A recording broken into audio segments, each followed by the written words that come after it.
ഈ ബർത്ത്ഡേ സെലിബ്രേഷനൊക്കെ കുറച്ച് ഔട്ട്ഡേറ്റഡ് അല്ലേ? ഇങ്ങനെ ചിന്തിച്ചുകൊണ്ടിരുന്ന ഒരാളായിരുന്നു ഞാൻ. പക്ഷേ നമ്മുടെ എക്സിസ്റ്റൻസിനേക്കാൾ വലുതായി നമുക്ക് എന്താണ് ഇവിടെ സെലിബ്രേറ്റ് ചെയ്യാനുള്ളത് എന്ന ബോധ്യത്തിൻ്റെ ഭാഗമായി എൻ്റെ 27ാം പിറന്നാൾ വളരെ വ്യത്യസ്തമായി ഒന്ന് ആചരിക്കാൻ വേണ്ടി ഞാൻ തീരുമാനിച്ചു.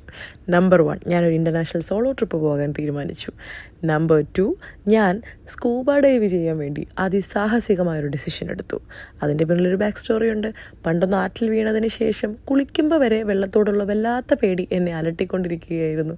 സോ അതിനെ നമ്മൾ എന്തായാലും ഈ 27ാം വയസ്സിൽ ഓവർകം ചെയ്തു. മൂന്നാമതായി, ഞാനൊരു പ്രവാസി ആയതുകൊണ്ട് തന്നെ ഒട്ടുമിക്ക പ്രവാസികളുടെയും പ്രവാസ ജീവിതം ആരംഭിച്ച സമയത്ത് അവർ നേരിട്ട ഏറ്റവും വലിയ പ്രശ്നം പട്ടിണിയും പരിവട്ടവുമായിരുന്നു. ആസ് യൂഷ്വൽ എൻ്റെ ആദ്യ നാളുകളും അങ്ങനെ തന്നെയായിരുന്നു.